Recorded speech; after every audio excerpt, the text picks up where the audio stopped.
ఏంటి సంధ్య అలా షాక్ అయిపోయావు? ఓ వచ్చింది ఆనంద్ అనుకున్నావా? అరే రే రే చాలా డిసప్పాయింట్ అయినట్టున్నావు.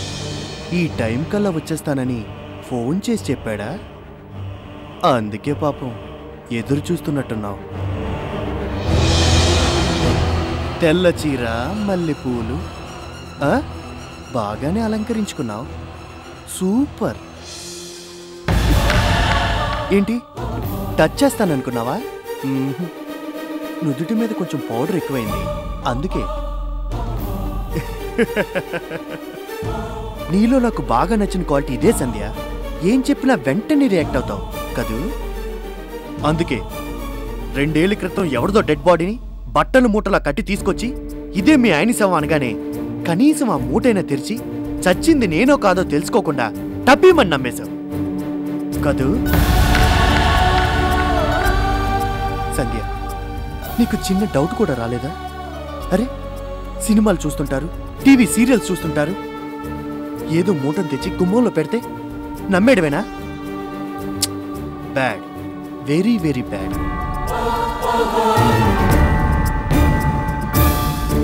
ఏంటి హ్యాపీ మూడ్లో ట్రాజిడీ కథలు ఎందుకంటావా? ఓకే అవును, ఇవాళ ఏమైనా స్పెషలా?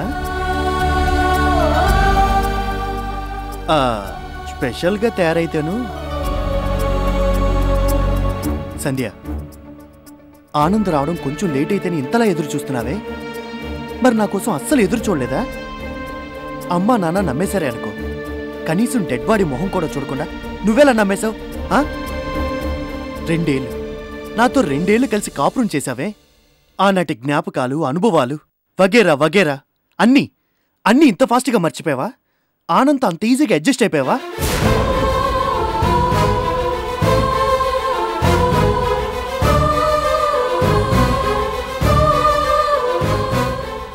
సారీ మరీ పర్సనల్ విషయాలు అడుగుతున్నానా?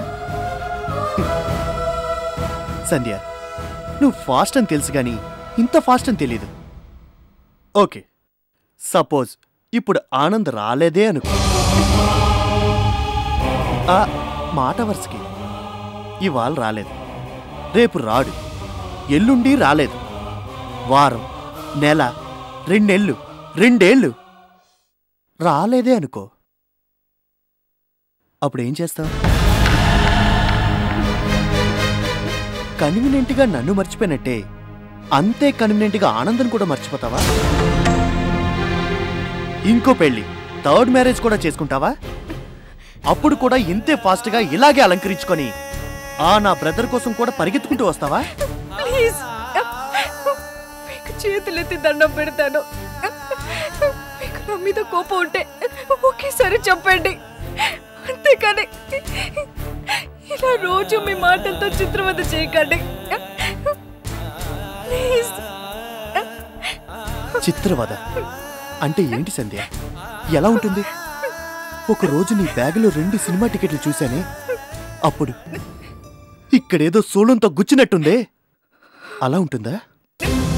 పోనీ ఒకరోజు నువ్వు ఆనంద్తో మన ఇంట్లో ఫోన్లోనే రొమాంటిక్గా మాట్లాడుతుంటే ఎక్స్టెన్షన్ ఫోన్లో మీ మాటలు వింటున్నప్పుడు ఇక్కడేదో సెరిబ్రల్ హ్యామరేజ్ వచ్చినట్టయిందే, అలా ఉంటుందా? పోనీ 5 మినిట్స్ ముందు అందంగా అలంకరించుకొని హ్యాపీగా పరిగెత్తుకొచ్చి తలుపు తీస్తున్న నువ్వు ఏ నాగుపావునో క్రూర మృగానో చూసినట్టు చూసి షాక్ అయ్యావే, అప్పుడు ఇక్కడ బొగ్గును రగిలిపోయినట్టయిందే, అలా ఉంటుందా? చెప్పు సంధ్య. చిత్రవదంటే తన కళ్ళ ముందే తన భార్య మరో మగాడికి పెళ్ళంగా మారి మంగళగౌరి వ్రతం చేసి కలకాలం వాడు క్షేమంగా ఉండాలని కాళ్ళు మొక్కి దీవెనలు అందుకుంటుంటే కళ్ళారా చూసి నా కళ్ళు నిప్పు కణికల్లా మండిపోతాయే, అలా ఉంటుందా?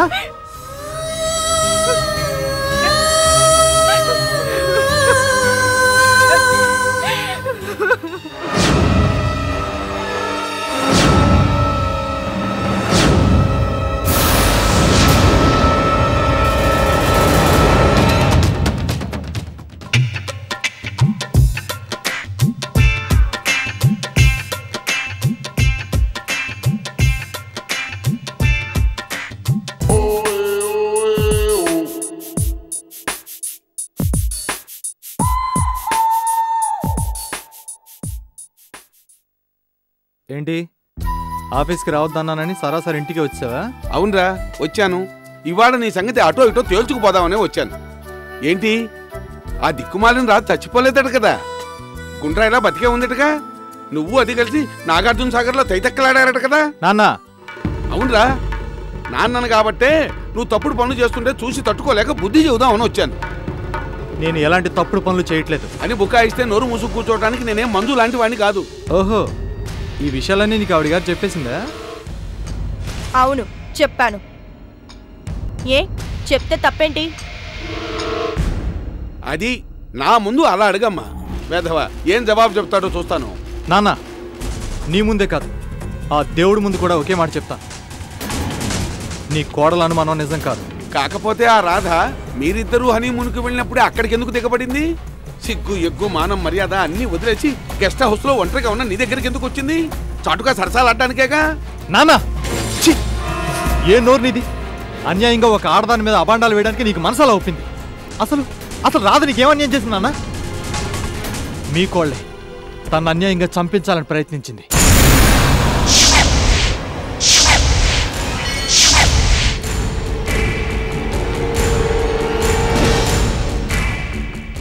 కానీ అదృష్టం బాగుండి రాధ ఆ ప్రమాదం నుంచి బ్రతికి బయటపడింది. తన్ని హత్య చేయాలని చూసింది మంజు అని తెలిసి కూడా సైలెంట్గా ఉండిపోయింది. ఒకవేళ రాధ పోలీస్ రిపోర్ట్ ఇచ్చుంటే ఏం జరిగేదో ఒక్కసారి ఊహించండి.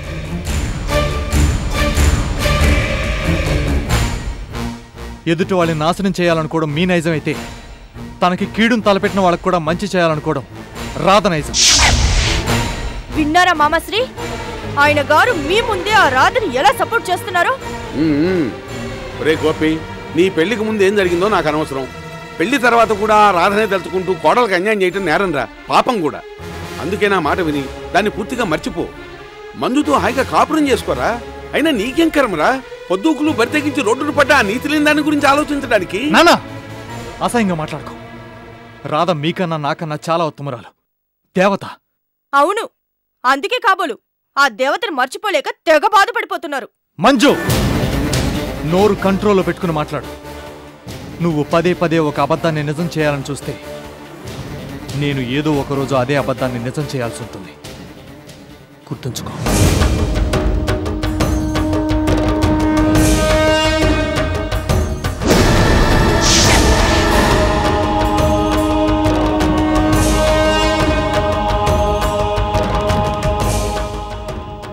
పది 20 30 40 50 60 70 80 90. చి ముష్టి 100 రూపాయలు కూడా లేని టైము. వదిన గారు, ఏమిటి చాలా బిజీగా ఉన్నట్టున్నారు? బిజీనా నా బొందా? ఏమీ తోచక 4 వేరుశనగ పలుకులు నోట్లో వేసుకుంటున్నాను. ఏంటి? అబ్బే ఏమీ లేదు వదిన గారు, ఈ మధ్య జేబు బొత్తిగా ఖాళీ అయిపోయింది. మందు పడక నాలుక పీక్కుపోతోంది. ఏదో కాస్త చిల్లరుంటే సర్దుతారేమోనని. అడుక్కునేవాడు గోక్కునేవాడిని వచ్చి అడిగినట్టు నాది అదే పరిస్థితి. అయినా చెట్టంత బావగాన్ని పెట్టుకుని ఆడదాన్ని నన్ను అడుగుతావేంటయ్యా? ఆయన గారిని అడగటాలు లేదనిపించుకోవటాలు అన్నీ పూర్తయ్యాయి. ఏదో కాస్త చిల్లరుంటే పడై బావా అంటే ఏది కావాలన్నా ఆ రమ్మిని అడుగు అంటాడు. ఆవిడిగారేమో కారణం చెప్పకుండా 1 రూపాయి కూడా ఇవ్వనంటుంది. పోనీ చెప్పకపోయావా? ఏమిటి చెప్పేది? మందుకు డబ్బులు కావాలని అడిగితే నాకు మాసికం పెట్టించేలా ఉంది. ఉంటుంది. అసలు ఇదంతా మా అన్నయ్య ఇచ్చిన అలుసు కదూ. పేనుకు పెత్తనమిస్తే తలంతా గొరిగినట్టు. అప్పో ఏం మిడిసిపాటో. ఇంత బతుకు బతికి చివరికి దాని ముందు దేహీ అని చేయి జార్చాల్సిన పరిస్థితి ఏర్పడింది. వదిన గారు, ఇలా అయితే మన పని ఖాళీయే. ఏదో ఒక ఉపాయం చేసి దాని దగ్గర నుంచి డబ్బు రాబట్టాలి. అదంత తేలిక జగదీషు. ఆ రమ్య మహాముదురు, చూడ్డానికి అమాయకురాల్లా కనిపిస్తుంది. అబ్బో డబ్బు దగ్గరికి వచ్చేసరికి ఏమిటి ఎందుకు అని యక్ష ప్రశ్నలు వేస్తుంది. అరే, మనిషి అన్న తర్వాత అన్ని అవసరాలని బయటికి చెప్పుకుంటామా? తిండి ఖర్చు లేదు, బట్ట ఖర్చు లేదు, ఇంకా డబ్బులు దేనికి అని అడిగితే ఏం చెప్పు చచ్చేది? అక్కడికి అర్థం చేసుకుంటుందేమోనని. చూడమ్మాయి, చెప్పుకోలేని అవసరాలు ఎన్నో ఉంటాయి, నెలకో 10,000 నా మొహాన్ని కొట్టొచ్చు కదా అంటే చెప్పుకోలేని అవసరాలు అంటే తప్పుడు అవసరాలే అయి ఉంటాయి. నేను డబ్బిచ్చి మీ చేత తప్పుడు పనులు చేయించటం మహా పాపం కదా అని నా నోరే మోయించింది. ఇంకేం చేయనమ్మా. లాభం లేదు. ఇది వేలికేస్తే కాలికి, కాలికేస్తే వేలికి వేయడం నేర్చుకుంది. ఇలాంటి వాళ్ళతో పోట్లాడి లాభం లేదు. మంచి మాటలతోనే దారికి తెచ్చుకోవాలి. అంటే యుద్ధం మానేసి సంధి కుదుర్చుకుందామంటారా? తప్పదు మరి, అవసరం మంది. వసుదేవుడంతటి వాడే గాడిద గాళ్ళు పట్టుకున్నాడట. చిచ్చి మరి కాళ్ళంటే బాగుండదు గాని వదిన గారు, చేతులు పట్టుకుని బతిమాలదాం. చేతులు కాకపోతే గడ్డం పట్టుకుని బతివులాడదాం. అమ్మా తల్లి అన్నా వినకపోతే ఏం చెయ్యాలో అప్పుడు ఆలోచిద్దాం.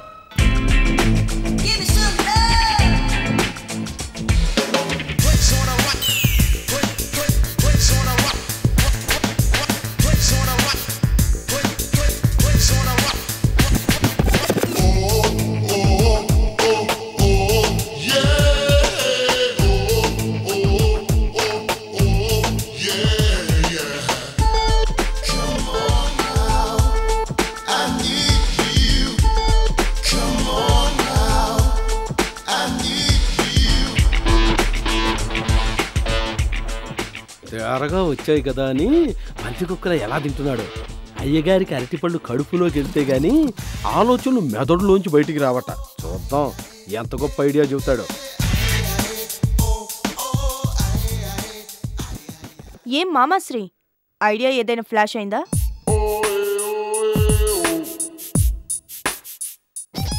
An idea can change your life అన్నారు. అంటే ఏంటి అర్థం? మనం వేసే ఒక్క ప్లాన్తోనే మన ప్రాబ్లం సాల్వ్ అయిపోవాలి అని కదా. 1/2 కిలో కోడికి 3/4 కిలో మసాలా వద్దు గాని డైరెక్ట్ పాయింట్లోకి రండి. మాట్లాడక మరి. చూడమ్మాయి, కిందసారి ఇలాంటి చేతగాని చలపాయగాలతో ప్లాన్ చేయించి దెబ్బతిన్నావు. అందుకేగా ఈసారి ఎంతో ఎక్స్పీరియన్స్ ఉన్న మిమ్మల్ని పిలిపించింది. Thank you. అసలు నా గురించి నేను చెప్పుకోకూడదు కానీ ఇలాంటి దగులుబాజీ ప్లాన్లు వేయడంలో నాకు నేనే సాటి అనుకో. ఇప్పుడు నీకేం కావాలి? రాధనే ప్రాణి ఈ భూమి మీద బతకడానికి వీల్లేదు, అంతే కదా? అంతే మామాశ్రీ, నాకు అర్థమైపోయింది. ఆ రాధ బతుకునున్నాళ్ళు గోపి దాన్ని మర్చిపోడు, నా దారికి రాడు. సో అది బతకూడదు, చావాలి, కుక్క చావు చావాలి. చెప్పండి, ఈ పని మీ వల్ల అవుతుందా లేదా? ఏంటి నా మీదే డౌటా? ఖచ్చితంగా అవుతుంది. ఏంటయ్యేది? ఆ రాధ అరచేతిలో ఆయుష్ రేఖ జర్రుగొడ్డులా ఎంత పొడుగుంది. బ్రేకులు తీసేసిన కారు లోయలో పడి బగ్గుమన్నా బతికి బట్టగట్టిందంటే దాన్నంత తేలిగ్గా చంపటం ఎవరి వల్ల కాదు. ఎవరి వల్ల కాని పనులే ఈ లిటిగేషన్ లింగమూర్తి వల్ల అవుతాయి. అమ్మాయి మంజు, నువ్వు నిశ్చింతగా ఉండు. కబుర్లొద్దు, ప్లాన్ ఏంటో చెప్పండి. చెప్పను. చెప్పి చేస్తే అచ్చి రావట్లేదని ఈసారి చేశాకే చెప్తాను. గ్యారంటీగా పని పూర్తవుతుంది కదా? Without any doubt. ఓకే.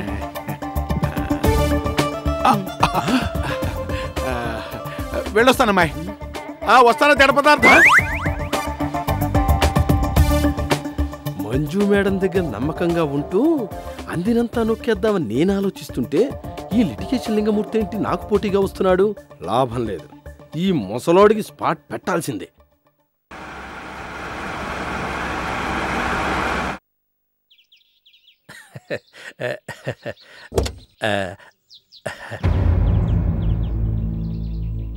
రమ్యమ్మ, రామ్మా, నీకోసమే ఎదురు చూస్తున్నాను. ఏంటి? అబ్బే ఏమీ లేదమ్మా, చిన్న పని. అర్జెంటుగా 10,000 కావాలి. బావగారిని అడుగుదామంటే సమయానికి ఇంట్లో లేరు. అయితే ఆయన వచ్చాక అడిగి తీసుకోండి. అమ్మమ్మమ్మ, బావగారు వచ్చేదాకా అవసరం ఆగుతుందా? అర్జెంటు. ఏంటంత అర్జెంటు? అమ్మా, ఏంటి అని నిలదీస్తే ఎలా చెప్తావమ్మా? కొన్ని చెప్పుకునే అవసరాలుంటాయి, కొన్ని చెప్పుకోలేని అవసరాలుంటాయి. అర్థం చేసుకోవాలి. సారీ. అది కాదమ్మా, బావగారు రాగానే చెప్తాను. అయినా నేను అడిగింది ఎంత? After all 10,000. వేదవది, నా మీద ఆ మాత్రం నమ్మకం లేదా? చూడండి, 10,000 10 రూపాయలైనా డబ్బు డబ్బే. సారీ, అంకుల్ నాతో చెప్పలేదు, నేను ఇవ్వలేను. అమ్మమ్మమ్మ, అంత మాట అనకమ్మా. నేనెవర్ని? ఇంట్లో మనిషినేగా, భవానీ ప్రసాద్ గారు బావమరిదినేగా. నెత్తి మీదకి వచ్చింది, ఓ 10,000 కొట్టమ్మా అని బతిమాలుతుంటే నువ్వు ఇలా నో అంటూ ఏం బాలేదమ్మా. చూడండి, మీకే కాదు ఇంకెవరికైనా సరే అంకుల్ చెప్పకుండా 1 రూపాయి కూడా ఇవ్వరు. అంతగా అర్జెంట్ అయితే మీరే అంకుల్ చేత నాకు ఒక మాట చెప్పించండి. 10,000 ఏంటి, 25,000 ఇస్తాను. ఫోనా? వద్దులే అమ్మా.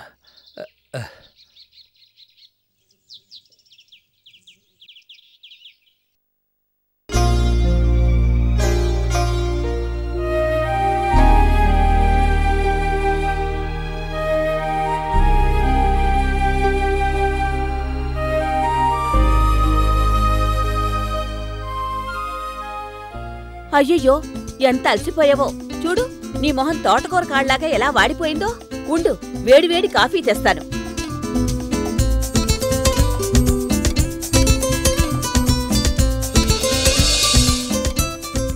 తీసుకోమ్మా. స్ట్రాంగ్ కాఫీ తాగితే అలసట గెలసట అన్నీ ఎగిరిపోతాయి.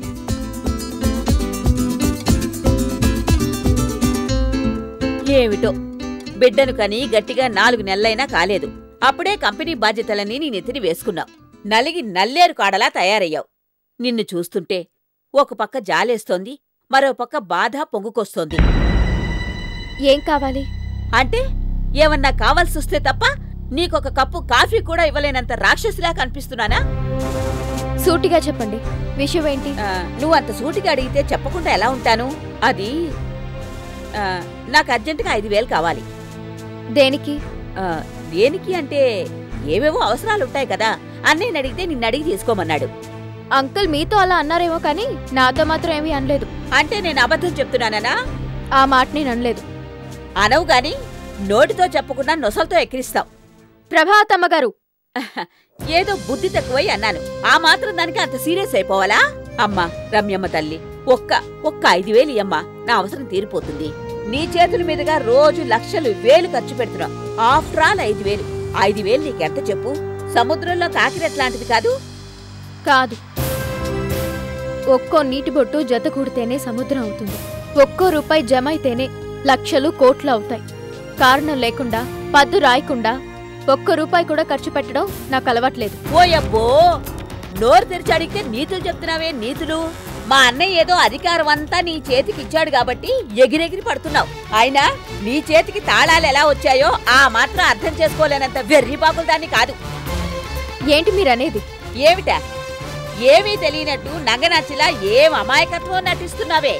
నీ మాయదారి వగల్తో వయ్యారాలతో వల్లో వేసుకుని పొంగును కట్టేసుకోబట్టే మా అన్నయ్య నీ చేతుల్లో బందీ అయింది. అంతా నీకే దోచి పెడుతోంది. ఛీ, మీరసలు మనుషులేనా? దేవుళ్ళంటి అంకుల్కి నాకు ఓయబ్బో, బయటపడేదాకే అందరూ చీచా అంటారు. ఇంటి దొంగని ఈశ్వరుడైనా పట్టలేడని, ఇంట్లో బాగోతం అంత తేలిగ్గా బయటపడదని ఎవడికి తెలియని బాగోతం. వాడేమో నిన్ను అమ్మ అమ్మ అంటూ తల నిమురుతాడు. నువ్వేమో అంకుల్ అంకుల్ అంటూ వగలు వలగబోస్తూ వాడు గుండెల మీద వాలిపోతావు. అవ్వా, ఎవరైనా చూస్తారని భయం కూడా లేదు. సిగ్గు లేకపోతే సరి. ఈ చీకటి బాగోతం ఇంకెన్నాళ్ళు దాగుతుందో అది చూస్తాను.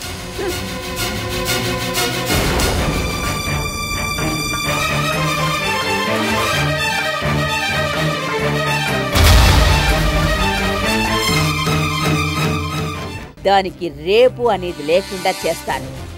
ఈ ప్రభావతి పవర్ ఏంటో అది చూపిస్తాను. ఏంటి మేడం మీరు చెప్పేది? ఈ శారదా హోమిని అమ్మేస్తున్నారా? అనేక తెలుగులో చెప్పింది అర్థం కాలేదా? సురేష్, నోరుంది కదా అని నోటికొచ్చినట్టు మాట్లాడితే సహించేది లేదు. నమ్మిన ఫ్రెండ్ నే ముంచేద్దాం అనుకున్నావాడవి, నీకేంట్రా మర్యాద? నాయుడు,